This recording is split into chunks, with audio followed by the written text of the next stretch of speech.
Today I messed up when I learned the language my girlfriend speaks when she gossips with her friends. Posted by you/good surprise gone bad. My 25M girlfriend, 22F, is South African, and her native language is Afrikaans. I've been secretly learning Afrikaans without her knowing. I enrolled in online courses, which I've been using on and off for over a year. My plan was to surprise her and her family with my American Afrikaans when I meet her parents in person for the first time later this year.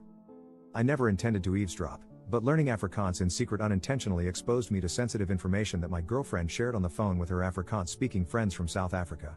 It was gossip I wasn't supposed to understand, but over time, I did. Here's what I've overheard in the past few months. My girlfriend is planning to surprise me on my birthday by reuniting with her high school metal band and putting on a show for me. She wants to tattoo the names of literally all the Harry Potter spells on her back but doesn't know how to tell me because she's afraid I'll talk her out of it. She casually mentioned that one of the unexpected differences between her glasses and contact lenses is that when she's on her knees looking up at me with her glasses on, my willy looks much bigger compared to what it looks like through her contact lenses. This is why she keeps her glasses on during segs. Ouch. She's convinced that my parents are swingers because, apparently, there are always attractive couples hanging out at my mom and dad's house whenever we visit. She secretly finished the entire series of Better Call Saul without me, even though we agreed to finish it together, so now she's pretending she has no idea how the show ends. She's thinking about canceling the high school metal band reunion for my birthday because she's no longer sure if it's appropriate to team up with two of her exes, who are original members of the band. She expects her dad not to like me. Honestly, I would have preferred not knowing most of this, but there's no way to unlearn Afrikaans. Now I'm cursed with knowing too much while having to pretend I know nothing. Update 4 months later. The following happened since my original post. 1. I asked my girlfriend to marry me in Afrikaans, and she said, ja. 2. I delivered my I want to spend the rest of my life with you speech in Afrikaans, which surprised and impressed my girlfriend, now my fiancé. 3. As soon as my girlfriend became my fiancé, I casually mentioned that I had secretly been learning her native language and had unintentionally been eavesdropping on several phone conversations she had with her Afrikaans-speaking friends about things I wasn't supposed to understand. 4. My fiancé was embarrassed when she realized how much Afrikaans I was able to understand and apologized if she had made me feel uncomfortable. 5. I accepted her apology, even though it was unnecessary, well, except for finishing Better Call Saul behind my back. That was playing with fire in our relationship, almost unforgivable. 6. My fiancé got one of the Harry Potter spells on her back, Erecto Patronum. I'm kidding, I stole that from another story. My fiancé is still considering getting her back tattooed. I told her it was her choice, but I advised her to avoid covering her entire back with Harry Potter spells like she's some kind of Death Eater Michael Scofield. 7. My fiancé might be right about her dad not liking me because his expression of disappointment and dread when he heard the news of our engagement was priceless. That said, I'll win him over, though, even if it kills him. Jokes. 8. My fiancé fully believes my parents are swingers based on the different couples she's occasionally observed coming and going whenever we visited my mom and dad. She wants us to investigate because, for some reason, it's fun for her to imagine me being the son of parents whose sex life is far kinkier than mine. I'm not interested in opening that door because I don't want to know what goes on in my mom and dad's bedroom. However, something tells me my fiancé will not rest until she has all the answers. 9. I made it clear to my fiancé that I had no problem with her reuniting with her high school band to perform at my birthday, unless it was uncomfortable for her that her exes were part of the band. My fiancé ultimately decided to cancel the band because of behind-the-scenes drama. The drummer, who was one of the exes, had apparently gained a lot of weight after high school and lost all confidence to perform in the band. The lead guitarist, the other ex, was only willing to participate if my fiancé agreed to play covers of gospel songs since he was now saved and no longer interested in playing the devil's music. The bass guitarist wanted money.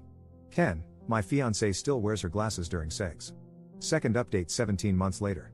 Last time I was here, I shared an update related to my original post, but I deleted that update because I was excited to tell the internet, aka all of you, that my girlfriend and I got engaged. However, since then, not only have we gotten unengaged, but we've actually broken up. In my original post, my ex-girlfriend, who was still my girlfriend back then, had a wild theory that my mom and dad were swingers just because they always had people at their house. I never believed it, but I thought it was hilarious that someone thought my parents were that interesting. Not gonna lie, I struggled to move on after the relationship ended. My apartment had too many memories of my ex, so I called my parents to ask if I could stay with them for a bit to clear my head. They said yes. My dad even offered to pick me up, which I accepted. What should have been a 10-minute drive unexpectedly turned into a 45-minute one because my dad decided to take the long route back to their house. When he was done making dad jokes to help me get over my breakup, he started doing that weird dad thing where he's trying to bring up an awkward topic but finds it too uncomfortable to just spit it out. Instead, he ends up saying a bunch of words only he understands. I had to interrupt him and basically beg him to make sense.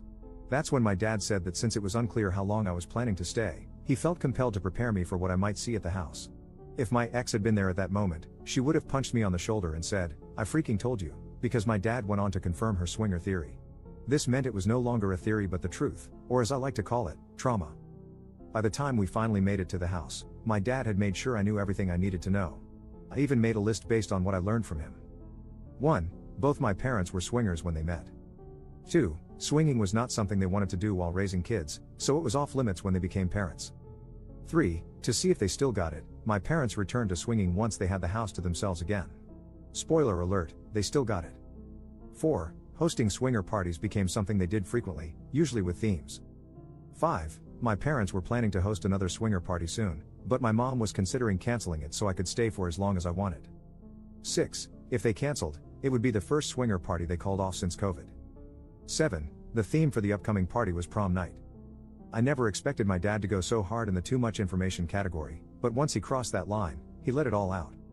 I stayed with my parents for a total of 2 days before it became abundantly clear that while knowledge might be power for some people, for me, knowledge was punishment. My mom, who had no idea I low-key knew she was swinger mom, tried to convince me to stay longer, and she almost succeeded, but I was done with my dad using our father-son bonding time to play guess which one of our neighbors are also swingers. I used an Uber to get back to my apartment. No more dad rides. I've never been so happy to return to a place haunted by my failed relationship.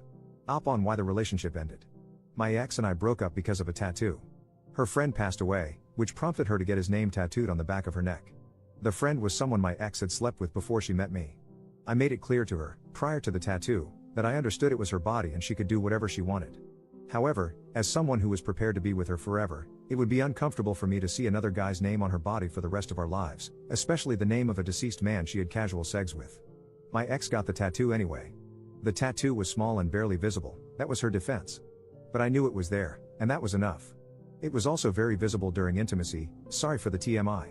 We argued about the tattoo until we eventually said enough hurtful things that could never be unsaid. Clearly, the tattoo was worth losing me because it's still there, and I'm not.